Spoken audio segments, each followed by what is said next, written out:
You're listening to the Back Home Network, presented by Home Field Apparel.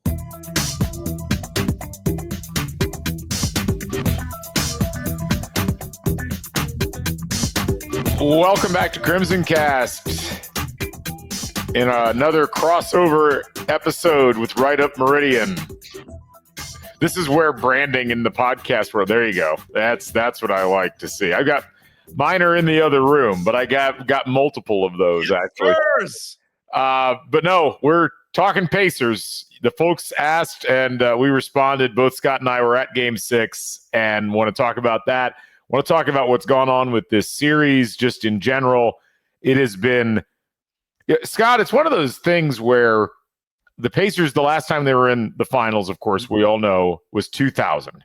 Right. And this is a special moment for Pacers fans. What's been increasingly fascinating is how much of a special moment these finals have become for, like, most of the observers that watch the NBA for a living.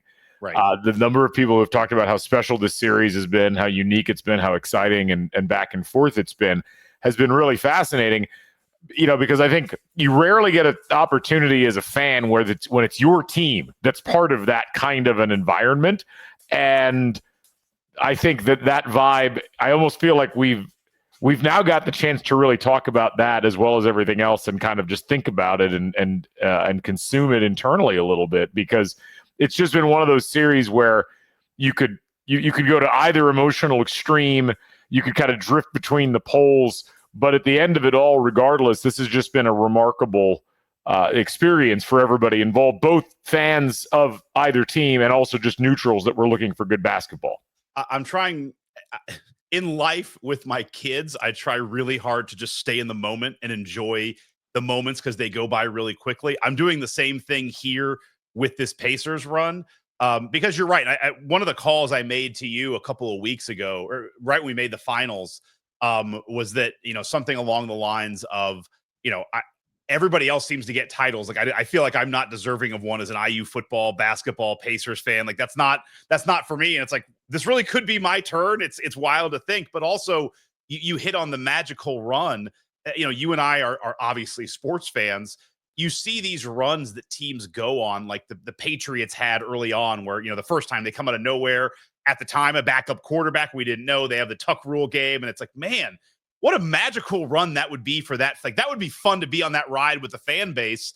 And it's weird to look up and be like, I'm in the middle of this ride. And by the way, I was having lunch with someone today. It's like, it's been a long one. Like, like Dame's Achilles was middle of April. Like that was still good playoffs. Like, we had just hired DeVries when this all started. It's insane how long this has been going. Yeah, it really is a marathon if you are in in the midst of it all. And certainly it's, just one of those deals where we'll talk about it more in depth as we talk about the game and everything like that. But it has felt like, we often talk about how you get past the Final Four and the sports really slow down. And this has been the exception, I think, for Indiana Pacers fans and people who are interested in the team or have gotten interested, because it is June 20th.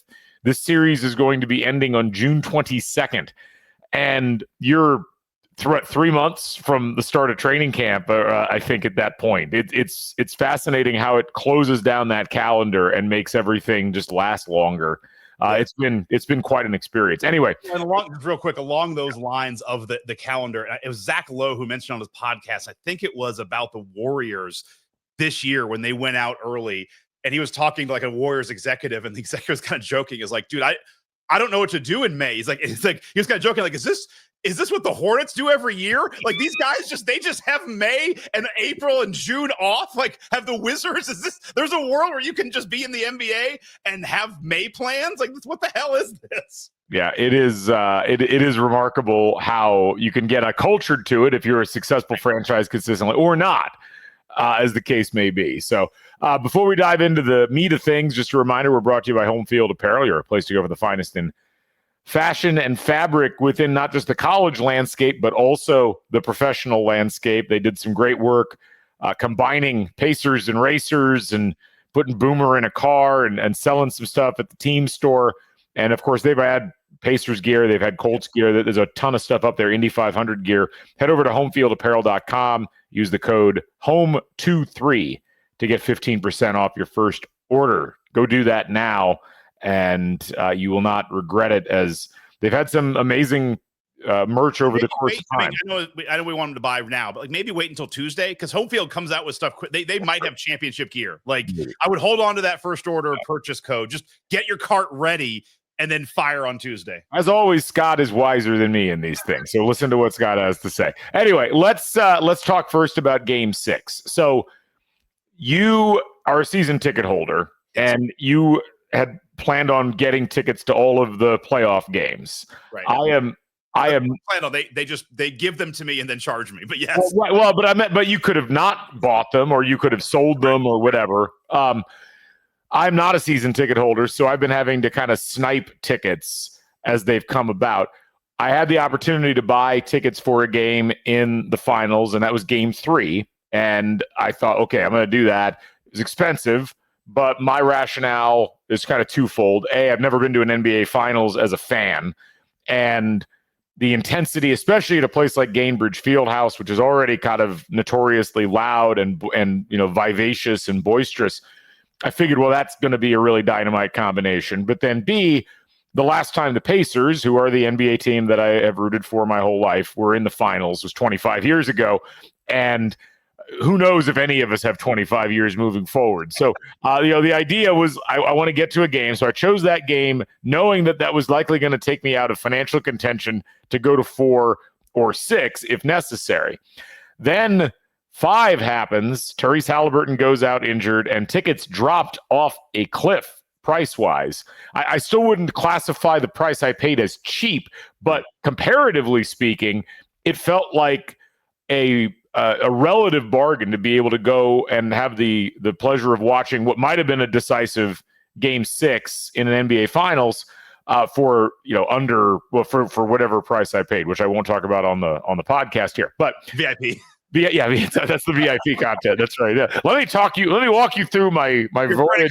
We show our credit card statements every month. It's a really boring pod. I'm going to talk about the Game Time app and how I bought tickets. By the way, I kind of recommend the Game Time app over some of the other ones. I got to say, that's been a hat tip to Stefan Kreisnick for turning me on to that one. That's one I recommend everybody potentially download. So anyway, so I buy the tickets. And I'm like, okay, going to go to this game, going to try to see what happens. I don't know that I was going in hopeless or helpless or feeling like it was going to be a lost cause. But I know a lot of people were very trepidatious about this game, which is why tickets dropped. Some of it was scalpers, but I think some of it was perhaps Pacers fans not wanting to watch what looked like it might be an inevitable end with the way that Game 4 and Game 5 went. So that was where I got to, hey, let's go to the game. Let's enjoy this. Let's have one last ride in Gainbridge Fieldhouse. Like, what was your mentality going into this Game 6? I was definitely one of the trepidatious ones. I've been positive throughout this whole series. I think the Pacers are a really good team, but I've also been very honest with myself. I think the Thunder are a really good team. And we have some stats where it's like these teams stack up, they are very similar, and the stats prove it out. But nobody knew what we were going to get from Halliburton coming into Game 6. And, we saw it last year in the Eastern Conference Finals. They were gamey against the Celtics, but it's like they were missing that gear. You could tell when Halliburton didn't play those last 2 games at home. And, it's funny. It feels like at times the Thunder have figured out the Pacers, and then they haven't. It felt again after Game 5. It's like, the Pacers got within 2, felt like the Thunder exerted their will. And it did feel that the narrative kind of felt to me like, all right, if the Thunder are really this great team, this is a moment where they're just going to take it and be like, we are not giving you any room to breathe, and you're not going to have your starter. So I went in with my son. For the most part, we were thinking it's a horrible, again, I'm not playing, so it doesn't matter what I think, but it's like, I'm allowed to have doubt, but our thought was kind of, it's a win-win. Like if the Pacers, like best case scenario, it's a win-win. But as I had told you, I told my son, he was in the same mindset. It's like, if the Pacers lose, that's going to suck. But not everybody gets to be in an arena when a championship is won and a trophy is hoisted. And there's something unique about that. It would have sucked. I would have not enjoyed watching Thunder fans go nuts. But it's like that is something unique in a sports event to be at. So I was kind of like, all right, well, worst case scenario, it's not awful. So I went in with that mindset. And I would say the feeling in the arena definitely felt a little trepidatious. Like there was kind of excitement, but it wasn't as electric, I would say, as game 3 or game 4, where you just felt like the crowd was ready to pounce. And then, of course, the Pacers go down like 10-2, and there's kind of like but then the Pacers came back and then it felt like right away the fans clicked in and it got super intense in that arena. Yeah, I felt like the crowd ramped up like right as the starting lineups were going. But before that, I was a bit concerned about the atmosphere. And even coming in, I noticed a lot of Thunder fans. There were a decent number, although honestly, I was sitting up in the relative cheap seats. There were not nearly as many as I thought. There were more than there were for game 3. But even walking in, like I parked and walked to the arena about an hour and a half, hour 15 before tip. Just decided to eat at the arena. There wasn't going to be enough time to go to a restaurant. And it did kind of feel like we'll see what happens kind of attitude amongst Pacers fans, but there didn't seem to be the kind of energy and excitement that you saw leading in, especially to game 4. And certainly you understand why with what we saw in game 5. But one of the things that I thought, and one of the reasons why I decided that I wanted to go to the game, was, as we've talked about in various stages of these playoffs, and as we've witnessed the Pacers being on the other side of, and at least in one instance that I can think of, it's hard to really get your head wrapped around what a team can bring to the table in an elimination game where their backs are against the wall, and how difficult that can be for an opponent to deal with in the moment. I really did feel like this was a Pacers team that, yes, they had a bad game 5, but they still were in it in the fourth quarter until they kind of self-destructed. They played a great first 3 quarters of game 4, right, and then essentially got outplayed a bit at the end. Yeah. But you and I were exchanging voice memos in the lead up to the game where we were talking about how, from your perspective, it's like the Thunder are just the better team. It looks like they just kind of solved the Pacers. This was not just Scott talking, folks. This was also something that we heard Bill Simmons and Zach Lowe mention on the podcast that they recorded after the game last night, where it just felt like something had... Thank you for not comparing me to like Stephen A. Smith there or something. I would never do that to you. But it did feel like perhaps the Thunder had flipped a switch. And at that point, it felt like, well, they were just the better team in this series, and that's how it works sometimes. But I really did feel like the Pacers were going to win going into the game yesterday. I wasn't like boisterous about it because you never totally know, and a lot of it depended on what happened with Tyrese Halliburton and his injury. But we've seen, I point back to the Knicks in game 5 of the previous series, where the Pacers are up 3-1. They could have been up. They could have swept, the way that it went. They go into Madison Square Garden, and for the first time, like, the Knicks looked truly dominant in that series, and they beat the Pacers handily. And it's like, where did that come from? Now, did that carry over to the next game? No, it did not. Pacers got their legs back. The Knicks, that was kind of the last gasp to some degree. But those scenarios are always very special in sports, and especially when you have these series, I think especially with basketball, it doesn't really stick out as much in hockey because the teams are generally more even. It doesn't stick out as much in baseball because baseball just operates differently in terms of how the games go. But I really did think that if they could get some good shooting, they had a real chance in this game. And if they got anything out of Halliburton, ironically, they ended up having a great game. They dominate Oklahoma City, and they didn't get a great shooting game, as witnessed by that 0-for-9 start that they had at the beginning of the game.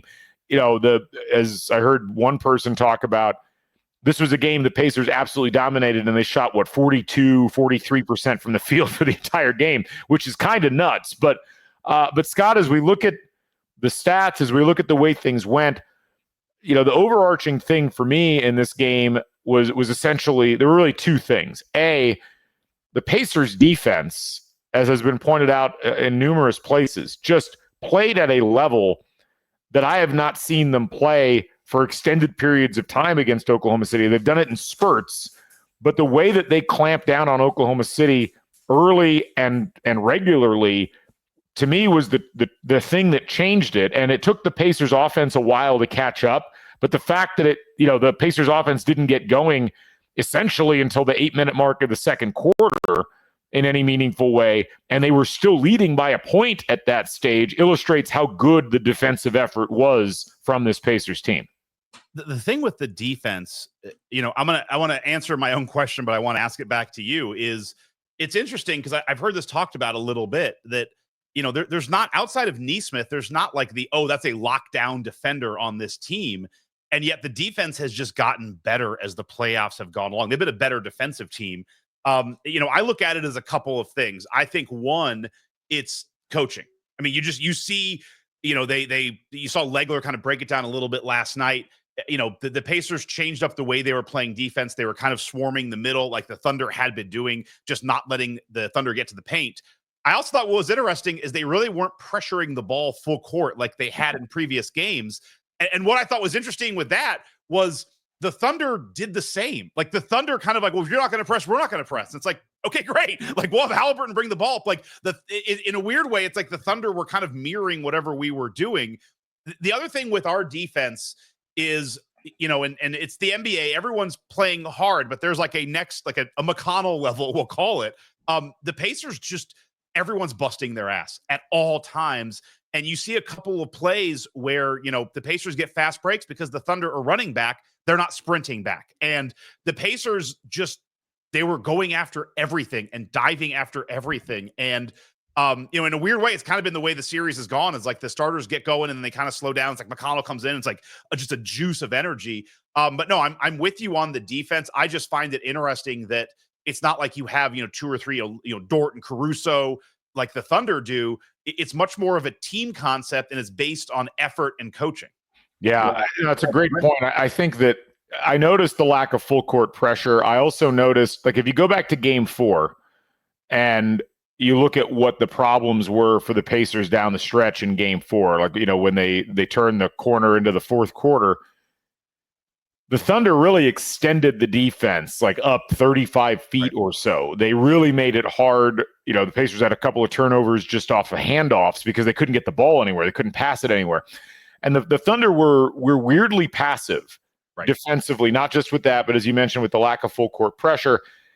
And the move that Carlisle made, I don't know. And I honestly, I didn't see his post-game quotes to see if he answered this specifically, but that move, was it for fatigue purposes? Was he trying not to tire his guys out? Was it a situation where he felt like, well, we can really clamp down, like we're less interested in stopping the guards from dribbling the ball up the floor, and we're more interested in stopping the guards when they penetrate into the paint? But it is interesting that Oklahoma City decided they were going to mirror that because, again, it was a counterpunch as opposed to a punch. And especially, as you mentioned, with Halliburton clearly injured. I mean, he only played 23 total minutes in the game yesterday. And with, TJ McConnell clearly being an excellent player, but also a guy who you can, to some degree, overwhelm and put in a difficult position in terms of not being able to pass the ball or not being able to dribble. It just was kind of an odd choice by Oklahoma City.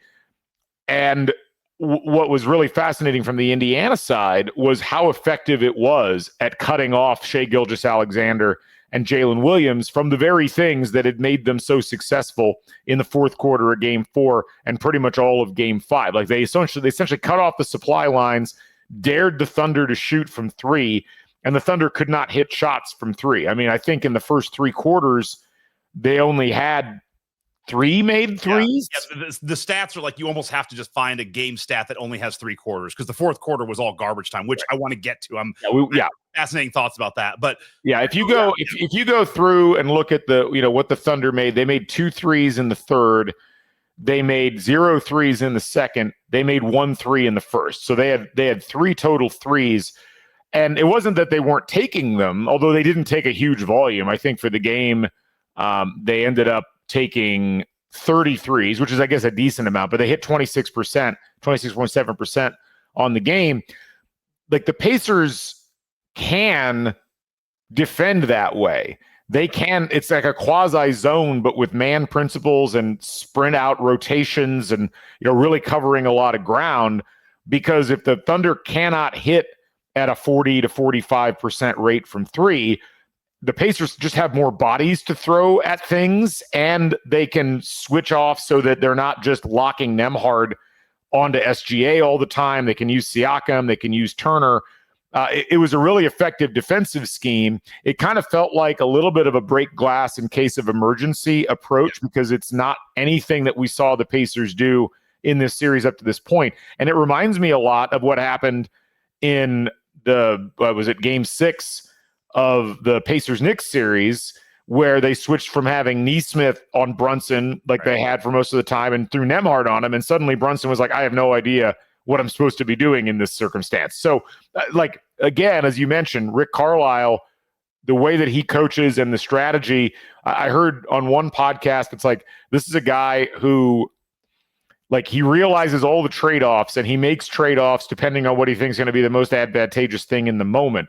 And it was clear, defensively, this made the most sense. Right. And he got rewarded very early, relatively speaking, in the game, because the Pacers finally got their offense untracked, and they were able to get a huge lead, which made playing defense in the third quarter much, much easier.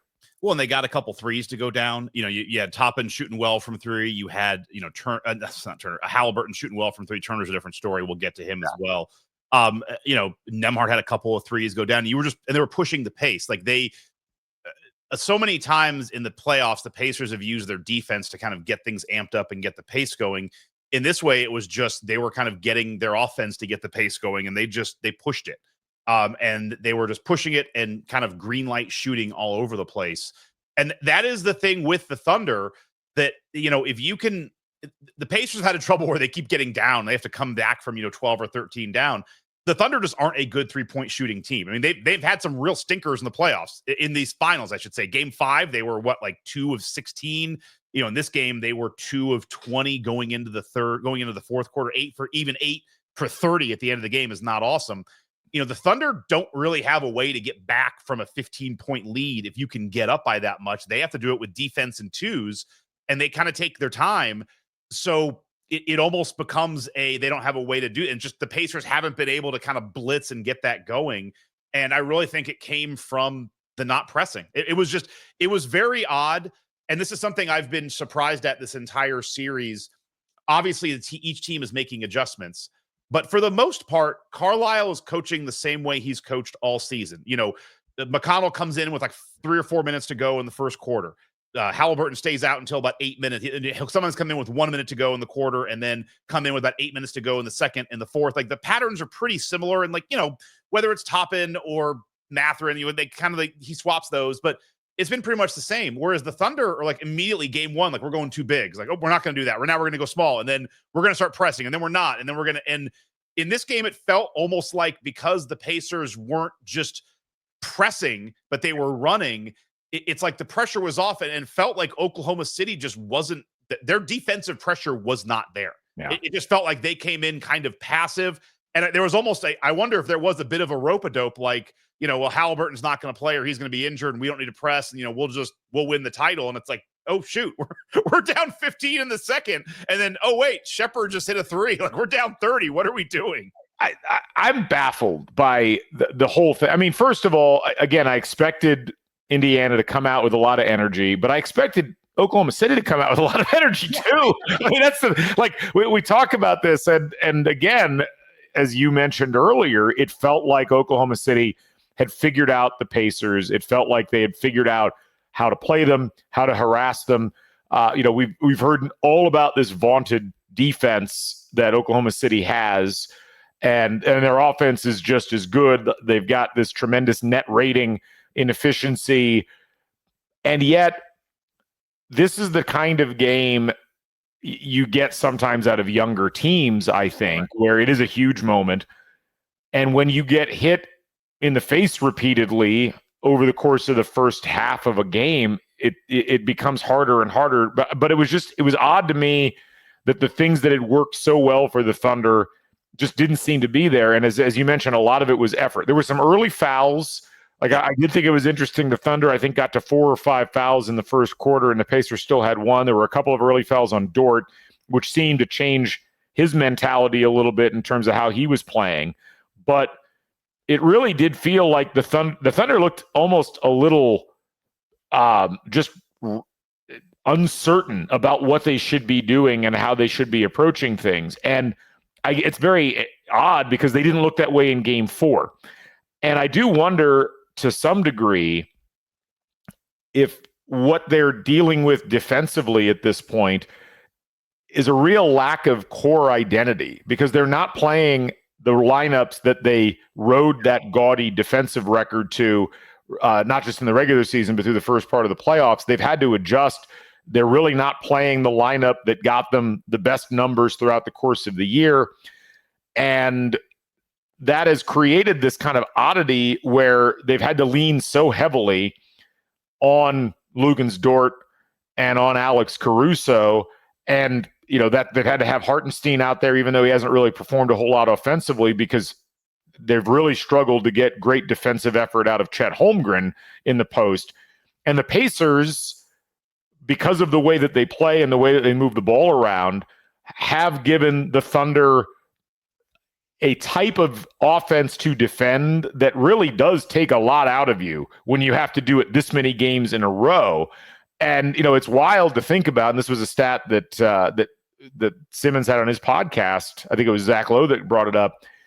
Throughout the first 6 games combined, as many people that have said, the Thunder are just a superior team, they're +5 for the entire 6 games combined. Like it has been essentially an even series, and yet it hasn't been that way perceptionally in the minds of people that have watched this series. I think it's really fascinating. 2 points about the defense that are tied, and I think are positive for the Pacers, is that one, I think your point about the lineups is a great one. I think it's very, very apt. What I think is interesting is you're starting to see, but on the flip side, like this is where everyone feels like, nationally, it's like, damn, Thunder are great. Their defense is awesome. Like the Pacers offense is good too. Like, and what you're starting to see is over time, the Pacers are starting to figure out where the seams are in this defense. And what I mean is that always, the way the Thunder play defense, the corner 3 is their Achilles heel. Like they help in and they leave the corner 3 open. And so they've been able, the Pacers have been able to get to that. Unfortunately, a lot of the guys, Turner hasn't been shooting well, but Nesmith has also not been shooting well. It's getting better. And I saw this mentioned. It makes sense now that, Nesmith could just be now getting over that ankle sprain he had in the Knicks series. And you saw it in last night. His shot, he just is firing back up, and he has that kind of, runs to the corner, gets the ball kind of like, and then just like gets himself lined up, like so much torque on his body goes up. Those shots are starting to go down. If those corner 3s are going down for Nesmith, that helps, because that's always going to be there. But you see, as the Thunder are rotating off of that to cover that, it's opening up that kind of, top of the key 3, or the off the elbow 3 that Toppin was hitting. And then I texted you about this. Like I marked this down in games 4 and 5. The Thunder initially, they didn't want to have this switch happen. It happened in game 5. It feels like they were cool with it. They got Chet up on Halliburton, and Halliburton really was like one unsure how to get around Chet. Had a couple times where he dribbled and kind of danced around, took a 3, didn't work well. Last night, one play in the third quarter, it's like he's dribbling around, does the corner pass to Nesmith because it's there, and then he just Halliburton hard cuts to the goal, and it's like just a touch pass back to Halliburton, lays it up, and then I text you, it's like you never saw it again. It's like it very much felt like we may not see it again, but it felt like oh that worked. Like, do not show that again. Like that worked. Lay off it. We're gonna need that again. Yeah. But you just like that to me is a play where it's like that has opened up because they know the corner 3 is there. So how do we use that to then add another piece to it? Like the Pacers are starting to figure out wrinkles in this defense to run their offense. And I don't just think it was, them being at home last night. I think you're starting to see more of it even in game 5 when they made the comeback. They were getting the ball to Siakam. Sorry, then the last thing I will say is, the Pacers do love to pass in when you get Siakam or Turner on a mismatch, but sometimes they've taken riskier passes than they need to. Last night, it was very much like if it's not there, we're going to reset, but we're going to reset with a quick purpose and get going again. Unfortunately, the Pacers at times in this series have kind of reset and then kind of lost their way and just end up jacking up a shot. So they've been very, confident with the ball, not making risky passes, but then resetting in a way where we're going to get stuff going again. But no, I think as the series goes on, it's benefiting the Pacers offense because they're starting to figure out where these seams are and ways to run routes off of routes. Yeah, no, I think that's all really well said. And before we dive into some of the broader stats and things that we're seeing in the series, we should, I think, mention some of the performances. You look at this game, Obi Toppin leads the Pacers in scoring. Wow. And I mean, it was just from the beginning, like came in, hit a three, was all over the place, finished was 6 for 12 from the field in 23 minutes. And it's, add 6 rebounds to that as well. High level, just trying to think it way step back. Yeah. When I look at Obi Toppin, to me, I'm like, this is where I think the Pacers are in a great spot for the next couple years. Is if you're any player, there's tons of Obi Toppin type players in the league. He was buried on the Knicks. They could not figure out how to use him. If you're an athletic 6'8" guy who can run, jump, and kind of shoot, it's like you should look at this and be like, I want to go play there. Like, I want to go sign a 2-year deal there because I don't know if Obi Toppin is able to do this anywhere else. Sorry, I look at Obi Toppin as like everybody should be looking at this and like, damn, I want to play with Tyrese Halliburton because he's overrated star, whatever. Stephen A. Smith can argue that. Like, I'm just going to go put up 20 in a finals game. It is fascinating because Toppin, if you look at his stats in kind of a raw setting, they don't look that much more superior to what he was doing before. I mean, he averaged 10.5 points a game this year and 3 or 4 rebounds a game. It's about what he averaged last year. And yet people forget this is still a relatively young player. He's only 26. This is only year 5. And what he has managed to do over the course of these playoffs should get the Pacers really excited, because this is a player that, if he can continue to develop, I think is going to be really, a really great asset to have. And they've got him under contract through 2028 on a really, really good deal. He's making 12 and 13 million this year, 14 next year, 15 the year after, 16 the year after that. That's in this economy. That's nice to have. And as you mentioned, like the athletic 6'8" guy who can hit threes, but can defend all over the place. And I think with Toppin, the big thing is, can he dial down the mistakes, the turnovers, the bad decisions, the brain farts on defense. Yeah, I mean, because he's honestly he's like where you hope that Benedict Mathurin will get in a couple of years, where there's clearly talent with both of those players. Toppin, I think, has been in the league longer. I think the coaching has gotten him a little bit better. But those two in particular, and if you think about it, like Toppin is the primary reason that they get the big lead that wins them the game in Game 6. Mathurin obviously has that huge explosion of scoring in Game 3. They've also had games in the playoffs and in this series, Mathurin most of the rest of the games in the series, where they just haven't executed. Right. And so they needed that game. And I think it's one of the keys with the Pacers is that they are able to win these games when they get somebody coming off the bench who can have that kind of a performance. And really where they've been at their best so far in these playoffs is when they've had 2 of those guys, because obviously TJ McConnell was the other one in this game, and he was the other one in Game 3 too. Like he did in Game 5. I mean, I heard like Bill and Zach Lowe joke about it. Like, if he was a free agent this offseason, is he a max player? Yeah. But I mean, he comes in and it's just like he increases the pace. Yeah, like he goes faster. He's able to get places. He's able to move the ball. He's unbelievable. Yeah, I had a former colleague who worked in Philly sent me an article. It's like he was the process. It's just happening in Indy now. Right. I know. No, and his ability to do what he does, despite having what seems to be an easily defendable game, and yet it clearly is not, because nobody can defend him, including this Thunder team. I mean, I saw this great tweet from somebody about how hilarious and fitting it is that this vaunted Thunder defense is getting terrorized on a nightly basis by TJ McConnell, of all people. Who's also under contract to 2029. Right. Yeah. Again, it just $1 million a year. Yeah. Really, really smart moves by the Pacers. And, the energy level, the one tough thing about not having another home game is how much of an impact TJ McConnell makes on the home crowd for the Pacers when he comes in. Obviously, you don't have the same effect on the road, but his ability to galvanize the crowd, his leaning into that role, and as you mentioned, like the fact, and Tyrese Halliburton mentioned this in the post game yesterday,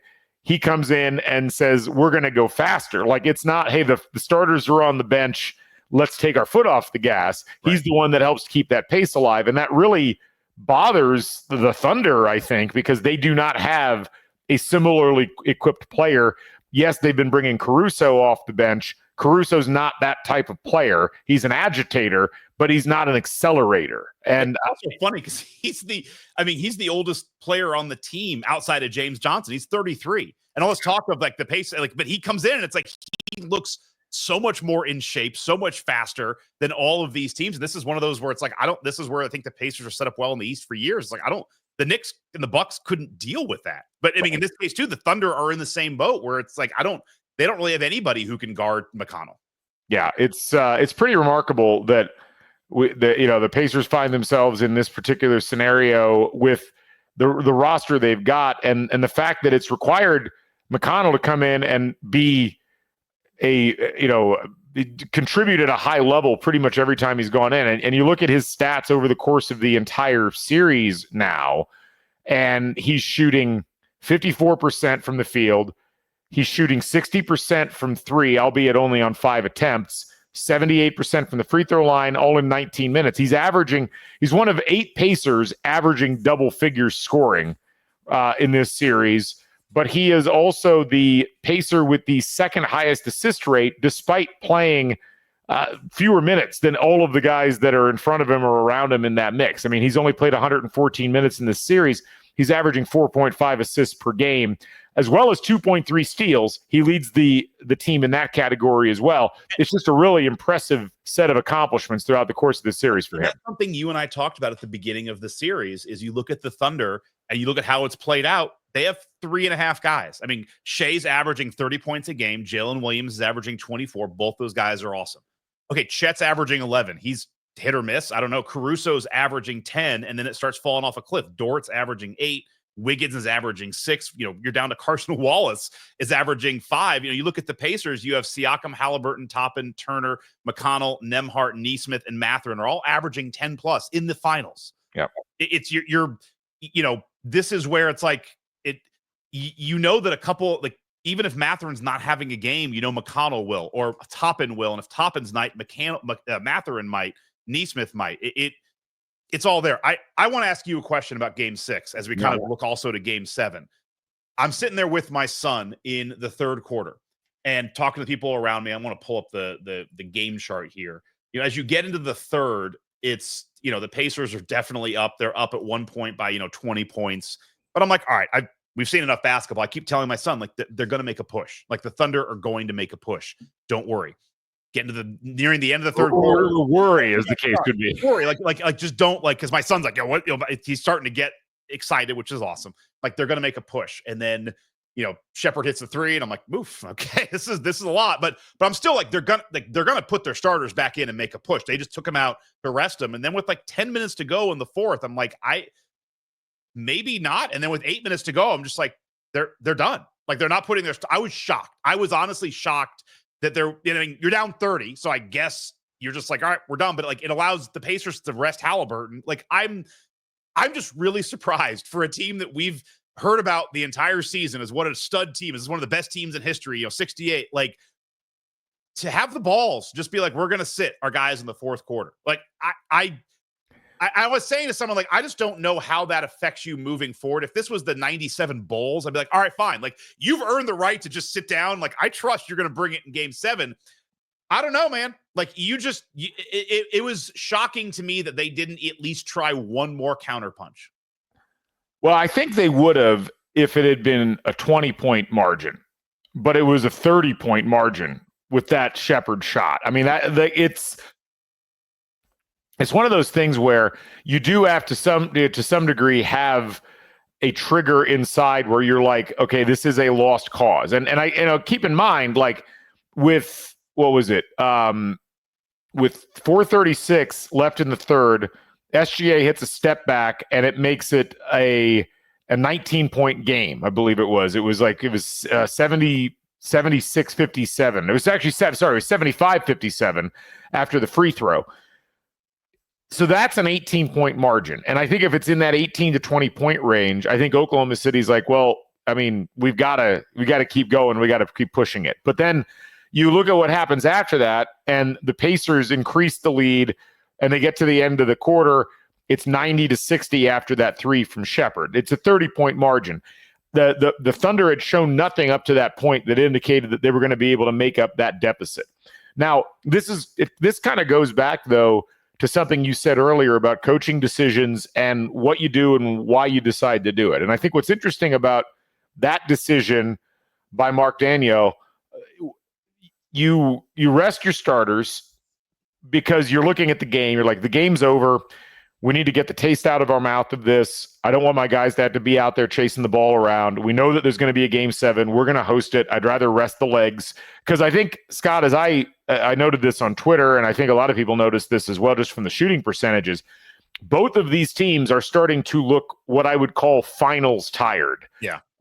Going back to the marathon elements of this, when you've been playing playoff basketball for 2 months, with the Thunder having gone to another game 7 earlier on, they were not shooting the ball particularly well. They, outside of SGA, they did not have the lift in the legs. You've got to try to steal some rest. But the payoff for that was that the Pacers were then able to rest their starters pretty quickly. I was actually surprised that Rick left Siakam in as long as he did. But even with that, Siakam only played 32 minutes. Nesmith played 25. Halliburton played 23. Nembhard played 31. I mean, these are pretty low numbers for, but these are more along the lines of what the Pacers are used to doing. And meanwhile, SGA ended up playing, 31 minutes, even with being benched the entire fourth quarter. So I was surprised, but I also think it was just one of those, we have to throw in the towel here because we have to preserve something for Sunday. But this is kind of where you and I were talking about this a little bit earlier. What does that do mentally for your team? Right. I don't know exactly how the Thunder react to getting blown out and effectively losing the game by 30, even though they actually only lost the game by 17 or 18 points. Quarter really doesn't count. It doesn't. But the mental blow of doing that, knowing you didn't come out ready to play, knowing you got out competed. Yes, you're going back home. But as we heard Stephen A. Smith talk about, this is a dangerous game to be playing in game 6 of the finals against the team that you really, despite what people thought, haven't been able to actually fully figure out and get under your thumb. Every time that you do, the Pacers seem to scramble out of it and figure out a new way to bother you. It's just it's a real dice roll. It's also the Pacers, they just stared into the abyss. I mean, they just played a game at tip-off where it's like, if we lose, we're going home. And the Thunder haven't done that yet. They're about to. And so if you're the Pacers, like, your flight today to Oklahoma City is great. It's like, all right, we just got to do what we got to do. Like, we know what we got to do. There's no second guessing. If at least the Thunder had come back and maybe cut it to within 12 and done some things where it's like, shoot, man, like they were really on a run there. If we, no, you go in, you're like, we know what we got to do. We have 3 more things up our sleeves. We have Carlisle. Like, I don't know. The Thunder, I was thinking this too, at this point, you're kind of done with moves. Like, there's no more massive moves that, coaches are going to make adjustments, but it's like, you've not they've made all the adjustments. They know each other. They're all athletically, they know what they can do. It's like, this is a mental game now. And that's what I go to is the Thunder. You're flying back, and sure, you're like, oh, we got the game at home. It's all that, but it's like, until that game tips off, then you're thinking like, we could lose and it's all over. And you've not had that pressure the Pacers have already had. Well, and is there a moment in game 7 where if it's not going great and you're just like, oh my God, did we blow our chance 2 days ago? And then suddenly you give up there's another Siakam 3. It's just like, I wonder if the Pacers are able to just keep game 7 close, which history says it will be. Most game 7s are ugly. Bet the under. Bet the under. They're normally just ugly affairs, and it's very tight. I wonder if mentally this hits this team where it's like, man, they hit that wall and they got too close, and it's like they it's like, shoot, we should have grabbed it 2 days ago. I don't know, because this is definitely a young team that, they don't have the experience of a coach and a player winning a title like the Pacers do. True. I mean, the thing I will say, and this is why this game's, people have asked me, like, who's going to win Game 7? Like, it's impossible to call because there's just so many variables that you will not be able to figure out in this process. Because what you just described, when you take that gut punch after, you get boat raced in this game, you're in a position where now you got to go back and reconjure the energy. Well, the Pacers had that same experience in Game 4, which led into Game 5, and everybody was like, well, they're dead in the water, and then they were able to come back. So, these switches get flipped. The Thunder youth thing is interesting because what has also been an abiding thing for them as a team has been how steady they've been and how very workmanlike they've been. Return to neutral is their slogan. Right. And so will they be able to return to neutral? And this is always the big question mark. I mean, to me, it is a mental game, but I also think to some degree what you have to think about with Oklahoma City in particular is it's mental, but a lot of it is also just performance. And as you mentioned, they have essentially turned into a two-man team. Right. They are Shai Gilgeous-Alexander and Jalen Williams, and that is not what they were in the regular season. In the regular season, Chet Holmgren was the third star, like the guy who could contribute consistently. And Lou Dort would play at a high defensive level, and you couldn't exploit him. And he was just this cheat code defensively. And Isaiah Hartenstein was, able to contribute both offensively and defensively. And I mean, Hartenstein had another game where he was just non-factor. Chet Holmgren had another game where not only was he a non-factor, like defensively, he was a non-factor offensively. 2 for 9 from the field, 0 for 3 from 3, had 4 points, had 2 turnovers, got blocked at the 3-point line by Miles Turner cleanly. Again. I mean, so if I'm the Thunder, what bothers me about this game of Game 7 is which of your guys are going to conjure up the big game. I mean, Alex Caruso in Game 4 goes off, scores a ton of points, was scoreless in this game in 22 minutes.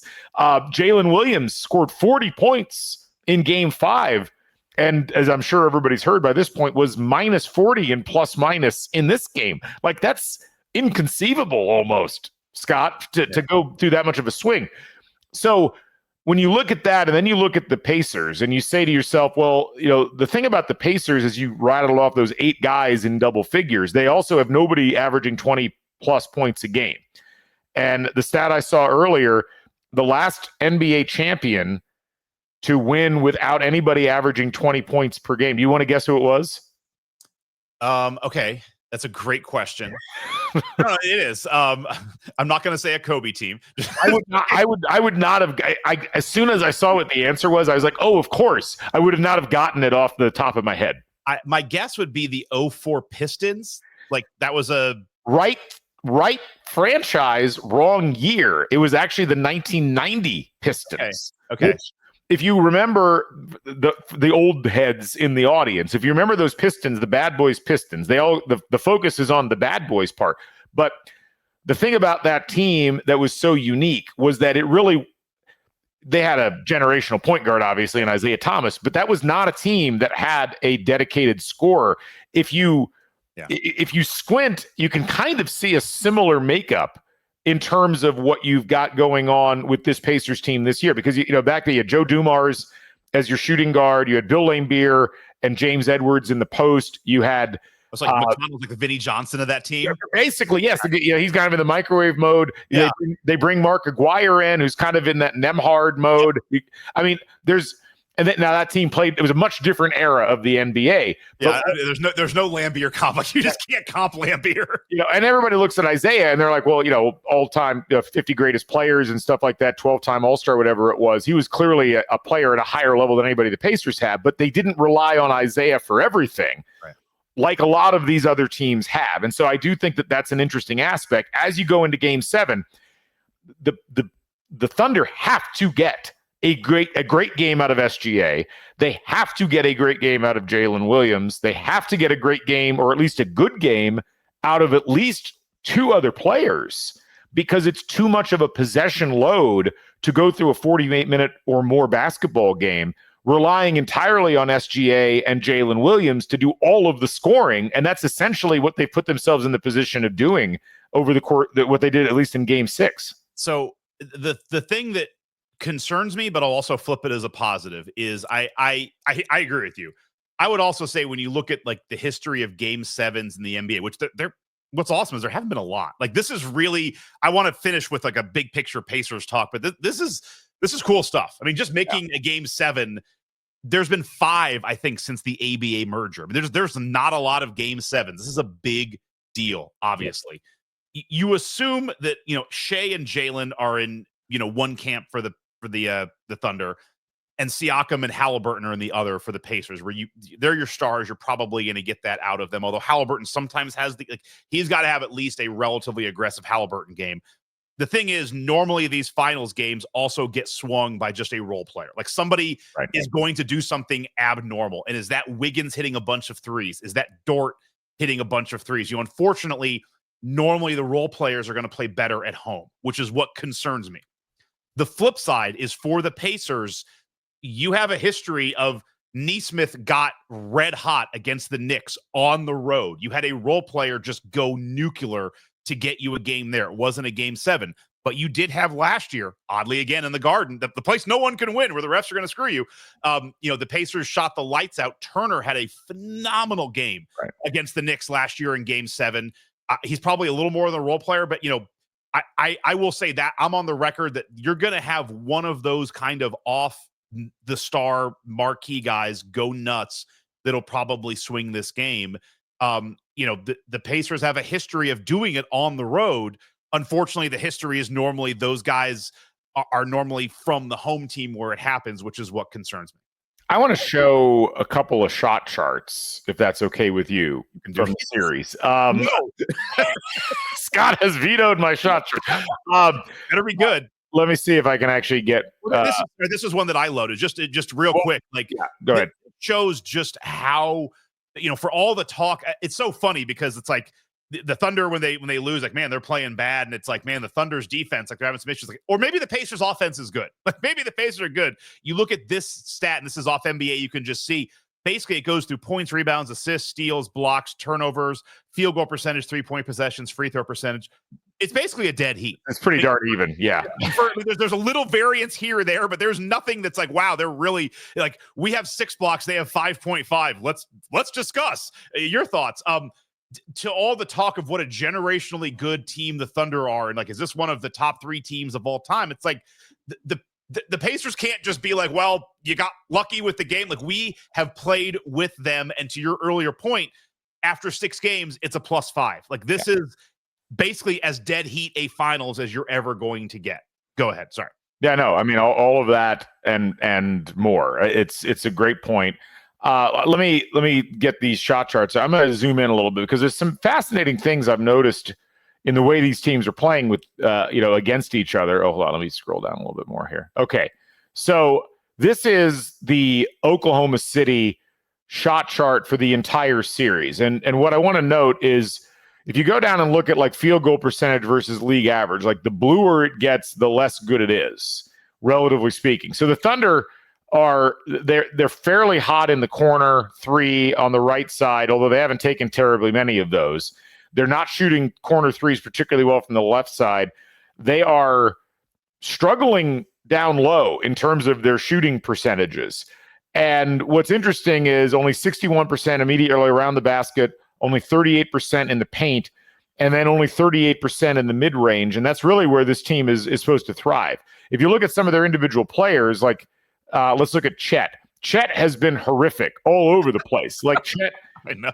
Chet is 2 for 17 from 3. He is 17 for 32 immediately around the basket. This is a 7'1" guy who like thrives in that area. And he's not been any better in the paint or in the mid-range. I mean, that is a really impressive defensive performance by Indiana against him for the whole series. Jalen Williams is interesting. Williams has been great around, like, in the paint. He's 71%. But if you'll notice, what did the Pacers do? Not in the paint, immediately around the basket. Right. What did they do in last night's game? They just closed all that off. They closed it all off, and they pushed him out a little bit. If you get him away from immediately around the basket, if you don't let him close, if you make him shoot, or, drifters, leaners, whatever, he's shooting 34.8% from the paint. He's shooting 30.4% from the mid-range. That is going to be hard for them to overcome if they can't figure it out. If you look at SGA, he's been red hot around the basket. He's been red hot from the mid-range, but he's only 5 for 20 from 3, and he's only 43.2 where he's in the paint but not at the basket. And again, if you look at what they did yesterday, they kind of baited him into going one direction. And yeah, he picked up some bogus foul calls, but he also put a bunch of shots up that didn't go in, which was a bit of a surprise given how good of a shooter he's been so far in this series. Anything from that stick out to you? I just thought some of that stuff was really fascinating to look at. No, it is. It's amazing how bad Shed has been. Like, when you look at that, like, I was going through all the other players, I was joking, like, I'll do Hartenstein. And even Hartenstein, it's a very small sample size, but it's red and green, and, like, it's pretty good. And Chet is just, it's not good. The other one that I'll mention here, this is Lugens Dort, who does not shoot very much, and he has essentially become like a safety valve 3-point shooter on kickouts. And the reason I bring this up is he's been well above average from all of the 3-point zones. However, I'll note that is important when you think about how badly he shot from 3 in Game 6. Could we be seeing him regress back to the mean as this series goes further on? If that's no longer a reliable weapon for Oklahoma City, that takes a big part of their arsenal out that helps to take some defensive pressure off of SGA and Jalen Williams.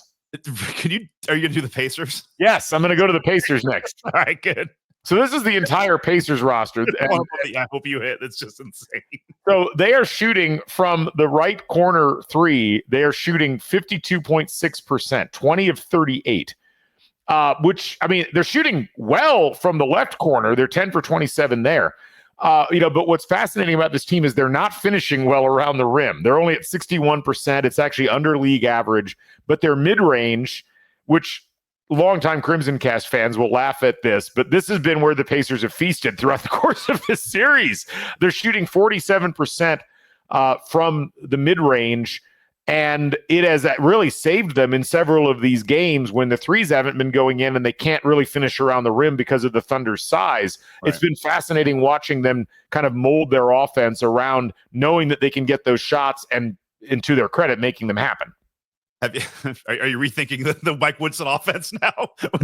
If Mike Woodson had this array of players playing for him in Indiana, knock yourself out. The mid-range never went out of vogue. It was just that most people don't have the players to play it. Go to TJ McConnell. It's just it's insane. Yeah, McConnell's nuts. McConnell is it's insane. 5 for 8 from the mid-range, 12 for 25 from the paint. And then he's 3 for 4 from 3. And has just been a guy that you rely on in a bunch of different spots there. And it's been really, really effective to see. Pascal Siakam has been the one guy that's really finished effectively down low. If you look at Obi Toppin, his performance from threes, 9 for 23 from kind of straight away. He's 3 for 5 in the left corner. And that's where he's really made some hay. You compare it with Miles Turner. Miles Turner is 1 for 18. Which is so weird because that's his shot. The top of the key 3 has been his shot his whole career. And he's the one that I just, if he hits a couple of threes in Game 4, is this series over? If he's shooting this way against the Bucks, are we even here? I mean, it's wild where he's gone off. And his shots, it's not because of defense. Those are open shots. I think he is in his head slump. You would think he's going to get out of it, but I've been thinking that for like 3 games now. Right. That's the thing. It almost feels like he's in an offensive tailspin. I mean, 1 for 18 on shots he's taken his whole career. It's just. I was joking in the fourth quarter, like just put him in and run some actions for him just to get him some looks, like against crappy backup guys. Just can you get him feeling better? Yeah, I mean, it's going to be interesting to see what happens with him, because again, it's one of those things where it doesn't make sense that the Pacers would be even in this series, given how little they've gotten out of Miles Turner offensively. Like, you go through and look at what he has contributed, over the course of the series. He's averaging 11 points per game, but that is very misleading in terms of like Very ineffective 11. Yeah. Yeah, he's shooting 36.8% from the field, 20% from three. And where he's really made his most contributions is he's rebounded the ball fairly well, but he's gotten out rebounded by multiple guards. Does he have one game in him that's at least like what his normal? Yeah, because he's the worst field goal percentage for the finals of the Pacers, the worst 3-point shooting percentage of the Pacers in the finals.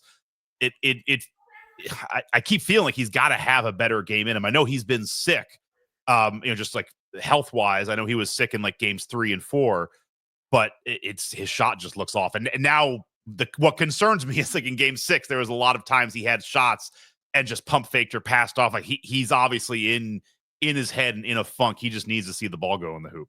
Yeah, no, it's a bizarre regression overall for him. And, now I'll say, I do give him credit. He is still playing good defensive ball. Yeah. And that has been why you've seen him stay on the floor so much. It's just like, that's the one, and this is where injuries hurt the Pacers in ways that the national media never talk about, to only have Tony Bradley or Thomas Bryant or Obi Toppin. Like, those are your three choices. Obi Toppin obviously brings a ton to the table, but he's not like an ideal like-for-like replacement at the 4 or anything like that. I was talking to my brother-in-law about this. Isaiah Jackson was huge in the Knicks series last year. Like he played a big role as a nice backup center. And you're right, no one talks about it. It's like, you lose your backup center. It's like, no, Isaiah Jackson was a big piece of it. And who knows what Wiseman could have done. I can at least imagine Wiseman would provide what Bradley's providing, if not a little bit more. So I'm with you. If you're bringing one of those two guys off the bench, does that swing this series? Yeah, but you're still here, man. You're at a game 7, right? Let's talk. I mean, it's funny. We're beyond Scott's fever dream. I mean, you are here. It truly. You and I had some fun texts back and forth. I want to have some fun talk. I talked to friends on Friday. It's like, man, the Pacers can't score in this game 7. They're probably going to lose the series. There's some fun media talk you can have at this point, but it really is for the championship now. Like there's no other option. It's one game, as they all say, but there's a lot on the line here. Yeah. And there is some legacy stuff, some. There's a lot, but what? Sorry, go ahead.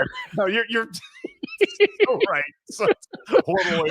It's kind of a big deal. Yeah, no, I know. It's please go ahead. I'm trying to not get into the media speak, but it's so hard. From the Pacers' perspective, I was talking about, where does this put Halliburton overall? If they win this, he immediately becomes a guy. I'm not into is he a star? Is he a superstar? Is he top 10? I don't care. He becomes part of an echelon that is just like, he's a dude, and he's led a team. He's had, just maybe the most unbelievable game-winning shot mode. From a narrative point of view, this ends with him taking one more final shot to win the finals.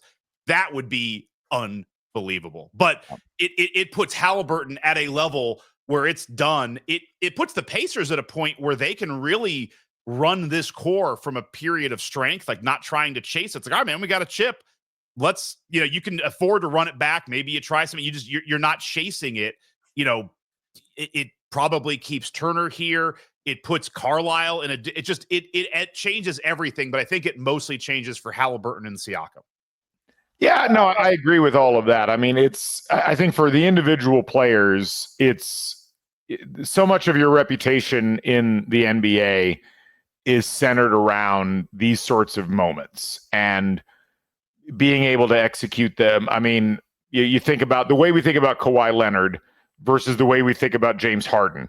And, they've had similar injury issues. Like, they're different types of players, but, Leonard's won 2 titles, including a title with his own team that, with the Raptors, that his own team in quotes. He's not there anymore, but you know what I mean? For the Pacers, there's another level from the player's perspective, and it's a tough one for people, I think, to get their heads wrapped around because, we've had out of the blue champions, but they tended to be led by big name players. Giannis with the Bucks, obviously. LeBron winning with the Cavs. You mentioned that 04 Pistons team. That's probably the last one where it felt like there really wasn't a guy like that. And obviously Leonard with the Raptors. So it's almost one of those things where it enhances everybody's reputation, but it doesn't enhance any one player's reputation to like an insane level, except for probably Halliburton. It should enhance Siakam if they were to win it, because Siakam is probably, like, if they win and he scores 20, he's probably the finals MVP. I mean, that's the other quiet thing. Like, that is up for grabs. The finals MVP for me is like completely up for grabs. It could be Jalen Williams. I've wondered this in the background. There's no way to answer this, but because Shea is Canadian, and Halliburton was on the Olympic team, I do wonder if he's getting calls or able to make calls with basically every NBA star that was on. You have Curry, LeBron, Durant, right? Tatum, guys who have been in the NBA. They're all friends, but it's like those Olympic guys have a connection. And then most of the Thunder are Canadian or younger. It's like Halliburton's there. I wonder if Halliburton is getting a call from LeBron being like, hey, man, here's some things to keep in the back of your mind as a guy who's been here before. I mean, Curry's been there. Like, I've wondered that along this ride, if those guys are mentoring him a bit. Yeah, no, it's an interesting question. And it's impossible to know unless somebody was to tell us, but it is an interesting thought. To me, though, what does it do for the city? I mean, sorry, go ahead. That's exactly where I was headed. I mean, to me, for the Pacers, it is the legitimacy the franchise has been trying to get really since they joined the NBA in the merger. The Pacers have kind of been in this unique spot within the NBA spectrum where they've had really, if you think about it, since the merger, they've had 4 distinct team eras where they were a contender and couldn't quite break through. Obviously, the 90s era that started in 94 and really ran all the way through to the finals appearance in 2000. They had that second very abbreviated run a couple of years later with Ron Artest and that group that ended up getting derailed by the Malice in the Palace. They have the early 2010s team with Paul George and Hibbert and that whole group, and then they've got this group. And this group is probably the group that the fewest people saw coming, but it's also the group that punched through and has led the Pacers as far as they've ever been in the NBA playoffs. And I can tell you, it's been fun connecting with people who were fans in the 90s of those teams and how emotionally invested people have gotten really overnight. I mean, I think people were excited about the Pacers last year with that kind of magical run to the Eastern Conference Finals. But the way the season started this year and the uncertainty about what the team was going to look like as they went into the playoffs and who they were going to be facing, people were like, this is great. This team is good. I don't think people were thinking this team could win a title. It's not an end all be all. It doesn't fix everything or put you in an echelon forever in terms of people thinking about you differently. The Raptors being a great example of that, the Bucks being another great example of that. But those teams have titles. Those franchises have titles in the NBA. And I think for the Pacers and this very proud basketball fan base and the city of Indianapolis, which has one title as a professional sports city in its history, and that was, of course, the Colts 19 years ago or 18 years ago, whatever you want to count it as, it would be one of those things that moves Indiana and Indianapolis in particular into a different mentality and a different mindset.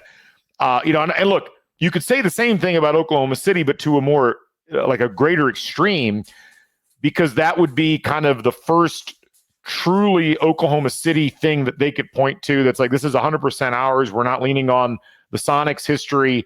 Yes, they've had good teams too. They've had great players in the last 15 years, but that essentially imprints their franchise and their city as having won a title at the major level. But for the Pacers, the pathway's been much longer. The fans have waited longer. There's a much deeper connection. I just think it would mean so much for the city to have that happen. And for the franchise, it essentially validates an entirely different way of building a team and an entirely different way of approaching basketball in the NBA that a lot of people are big fans of and have rooted for and wanted to see succeed. I'm not just talking about Indiana people. I'm talking about people across the league. Agreed. Yeah. And also just the way to play basketball. It's funny. Like, this is not only TJ McConnell, like Ryan Russillo had a great thing where he went on this rant about how, like, that's every high school coach is just like drooling over McConnell. But the way that Halliburton plays of just, pass the ball and like you get rid of it, you'll get it back. And this ethos of like pass and move and run and play with effort. It's funny how nationally the media seems confused to how to deal with the Pacers. Like, this is what everybody, but then like they complain about, we hate ISO ball. And it's like, this is the antithesis of that. Like, this is not one guy just dribbling and just doing the same motion and the same pick and roll every time. It's like, it's right here. Everything everyone's complaining about in basketball, like the Pacers do not play that way. I think they would, obviously we're biased. I think they'd be a great champion. Maybe we'd get a Christmas game. Like maybe we get on national TV like 2 more times next year. Damn, man, I want it. Like, I really, like, I just, God damn, it would be nice to win a title. We don't know how this ends, but it does. I mean, this has been a storybook, and you look at the things that had to happen for us to get here. It's really hard to get here again, and it would be nice to get it done.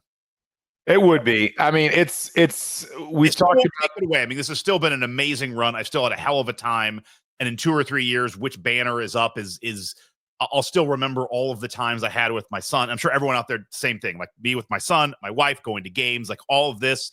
One game isn't going to really change how much fun this ride is. Right. It just probably means, back to your credit card, like, am I going to spend $400 on Monday morning on championship gear or not?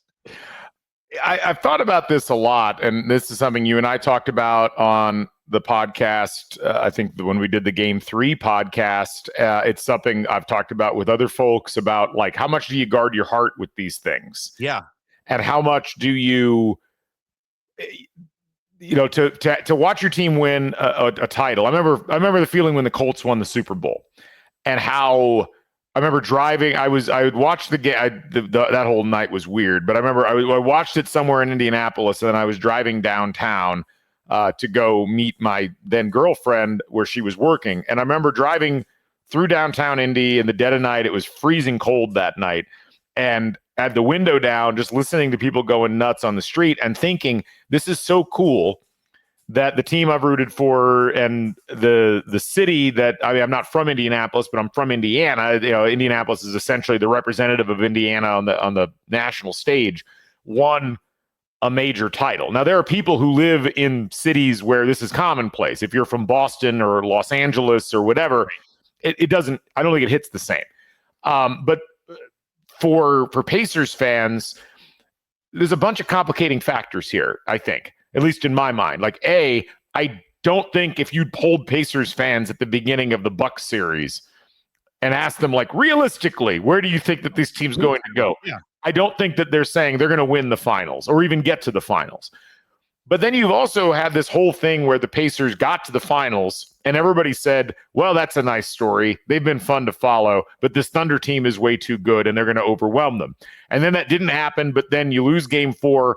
And it's like, well, we lost our chance, as you said multiple times in voice memos to me.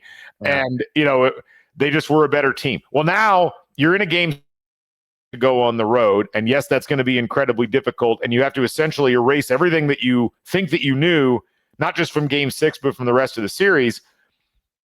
But you've essentially demonstrated that you are the equal of this historically good team in the NBA, in the Oklahoma City Thunder from this year. And to sit there on the precipice and not win is a really, really hard thing. And you can't really think about how you'll feel one way or the other until after whatever happens in game 7 happens. And I don't know how to, what I mean by that is ultimately, as you said, a win or a loss is not going to erase how amazing this last couple of months have been. But a win, it's like, famously, Bob Knight, right before the IU Syracuse game in '87, they're talking about it, and he's telling the guys like, hey, this has been a really great run. You guys have really acquitted yourselves well. The last thing he says before he leaves the locker room is, no one's going to remember you if you finish second. And which by the way sounds great when you win. If you lose, it's like, damn it, Bob, like that's bad coaching. but it does it puts a completely different wrapping on all the things that we just discussed if you win the title. And to be sitting here in a season and in a playoffs that most people didn't think the Pacers would get even into the finals, let alone to a game 7, a decisive game, and to have demonstrated that they can play with the Thunder, that they can beat the Thunder, not just in close games, but they can blow them out. Man, it would be tough to make it that far and not come away with it. Well, and I was thinking about this in relation to IU football, because we just had a magical run. And I look back very fondly on that. I went to the game at Notre Dame, as did you. And again, I think the difference is, we had never been anywhere near those heights. The Pacers have been to the finals, the Eastern Conference Finals last year. But also, being honest, it's like, all right, if we had beaten Notre Dame, were we going to go beat Georgia? Like, then could we have beaten Penn State? I mean, there was like 4 more steps. It's like, I can look back on last year and like, damn, that was awesome. Like, that was great. It ended in a loss, as most everyone's teams do. I wasn't heartbroken with that one. This one is different because it's so close. There is no more big bosses. Like, this is the end of Mario Brothers. It's you looking at, God, what's the dragon, or whatever the guy's name is. Bowser. At the you're staring at Bowser. There is no, but we probably wouldn't have beaten the Thunder. It's like, no, This is it. Like, this is all there is to it. And I'm with you. It's probably gonna hurt. I love how you said that. Like, how guarded am I with my heart? Because I'm honestly not sure. I'm trying to. You have been all over the map. You're not the only one. I mean, I don't know how to. I'm trying to guard it, but I want to enjoy it. I really don't know how to handle this. No, I don't think there's not a manual for how to handle these kinds of things. I think most people who have either been fans of this team or people that have hopped on the bandwagon relatively recently and just started to get into it, it's this is uncharted territory for everybody in this fan base. Like, the furthest the Pacers ever went was Game 6 of the finals, right. And that series felt like it was over. After Game 4, overtime game, yeah, and so.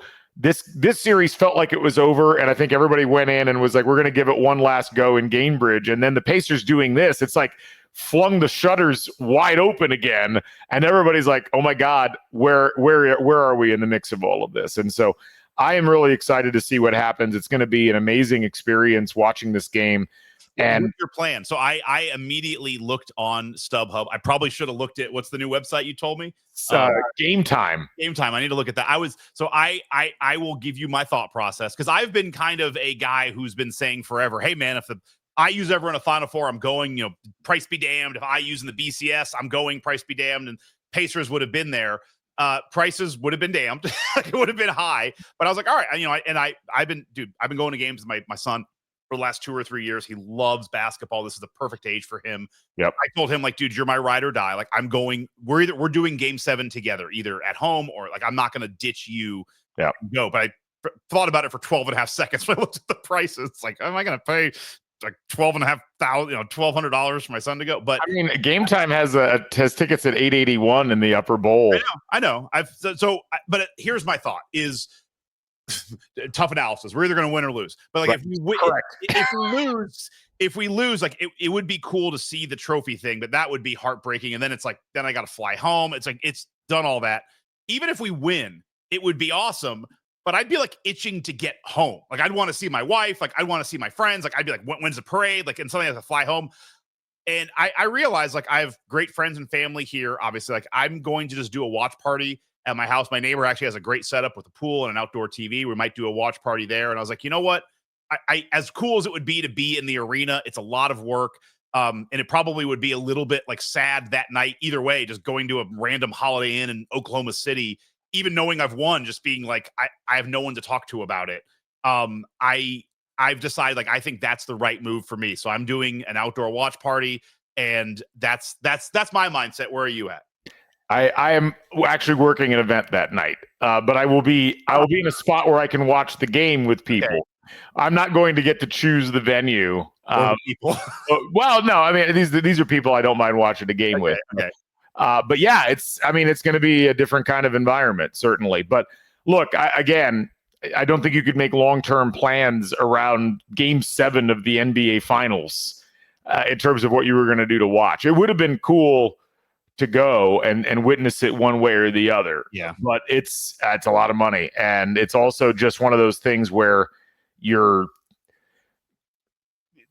so much of what we've watched in this series has been from a distance, but has been amazing to watch from a distance. I mean, some of the most memorable elements of this whole streak have been on the road, whether it was Game 5 of the Cavs series, or whether it was Game 1 of the Knicks series, or whether it was Game 1 of the finals. I mean, it's So I'm used to watching it on TV. And actually, I am kind of glad I'm going to have to watch it in a different location, because in the finals, I am, I'm 2-0 in person at Gainbridge.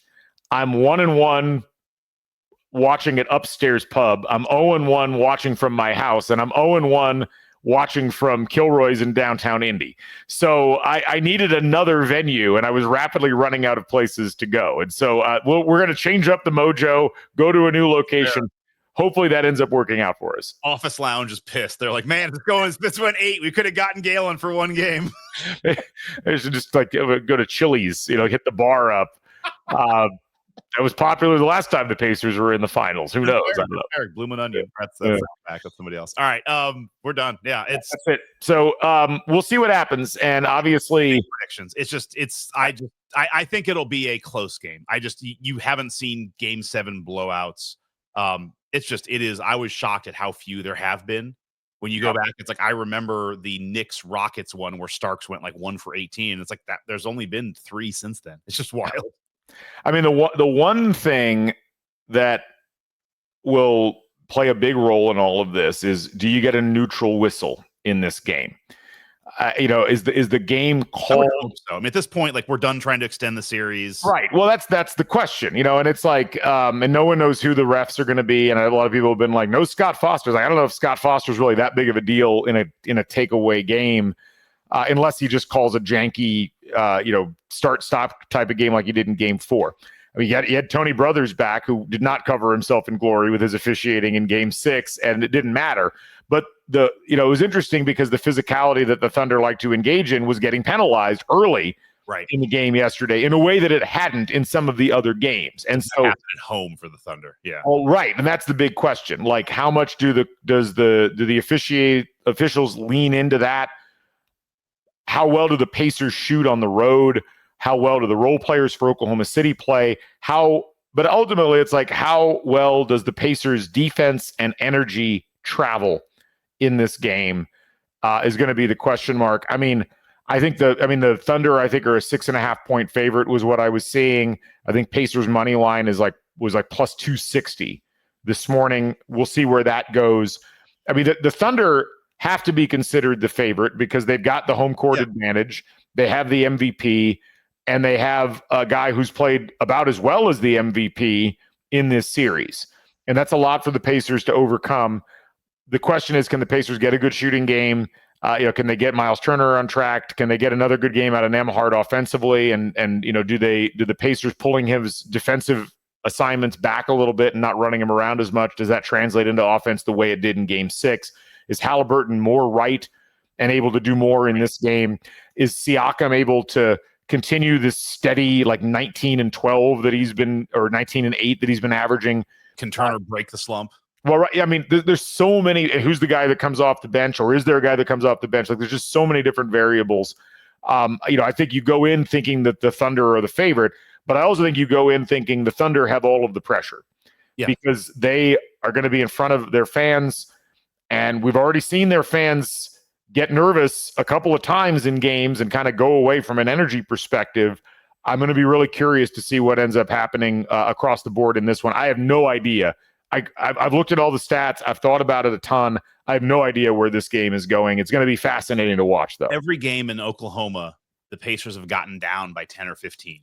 And so history says that'll happen again. I just hope it doesn't, because I was telling somebody about this earlier. Like, I think going in, we're probably a 30% favorite to win the game. It's like, I'll take it. That's fine.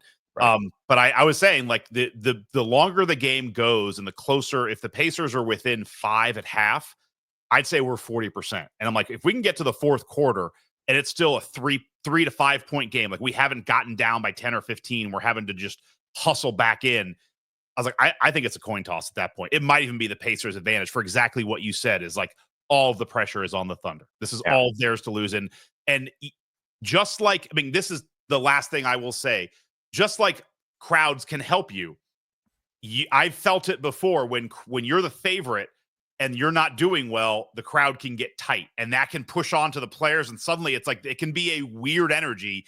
I felt it at Assembly Hall in a couple of games, like in some of those really nadir times where you're just not doing well and the crowd starts getting real antsy. It's a real thing. And it negatively affects you as much as the positive energy can help you. And that's something where if the Pacers are up in the fourth quarter, I can see it getting real tight. The two things about the game that concern me the most are the very beginning and the very end. Yeah. Because the Pacers have now multiple games in a row gotten off to really bad offensive starts. Yes. They dug themselves out of it in 6. They didn't really ever dig themselves fully out of it in 5. I mean, they did get back to within 2, but it was game 2. They never got out of it. Yeah. So I do worry about that. And I worry about the Pacers getting into a rhythm early, figuring out their offense while also playing tough defense. But the other thing I do worry about at the end is something we've talked about a bunch, which is that whatever you think of SGA, he hits shots on command. And the Pacers don't really have a go-to guy that they can go to on 5 or 6 consecutive possessions when you have to score. And things slow down. They've shown they can defend SGA pretty well.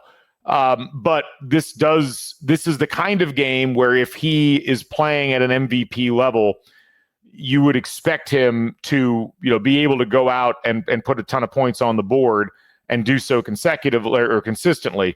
I think it's going to be fascinating because you look at his last 5 games, he's scored 21 points, 31 points, 35 points, 24 points, and 34 points over the course of those games. That's, from this last one back down, he's clearly comfortable with taking 20 plus shots a game. They're probably going to need that down the stretch. And I think the question for the Pacers is, can they keep scoring? Right. Game 6 was the first game in this entire playoff run that the Pacers won without scoring 110 or more points. Or 100 and, what was it? Not 110, 100 and, 110 was the number. And they were able to do that because of their defense. And so that they have to score in this game, and they need to start that early. I don't know what kind of legs either of these teams has. 41% for both, 41% for the Pacers, 42% for the Thunder in game 6. And, you go back and you look at what's happened in the other games in this series, and game 5, what did the Pacers shoot in that? They shot 45% in that game, and Oklahoma City shot 43%. Like the shooting percentage numbers have dropped for both of these teams as the series has gone on. Who has the legs left to actually get jump shots off and consistently hit them throughout, or who can get to the rim most effectively? So anyway, we'll see what happens, Scott. Should be fascinating. Yep. Yes, sirs. There you go. All right. Well, we appreciate you folks sticking with us as we recap what happened in game 6 and preview a game 7 in the NBA Finals. The Pacers taking on the Oklahoma City Thunder with the chance to win the Pacers' first ever franchise NBA title. Also a chance for the Thunder to do the same. So for Scott, I'm Galen. This is Crimson Cast. We appreciate you joining us, folks, and we will catch you on the flip side. Yes, sirs. Pacers in 7. Catch you folks on the flip side. So long, everybody. Sorry, I said flip side twice. I just got too excited there, folks.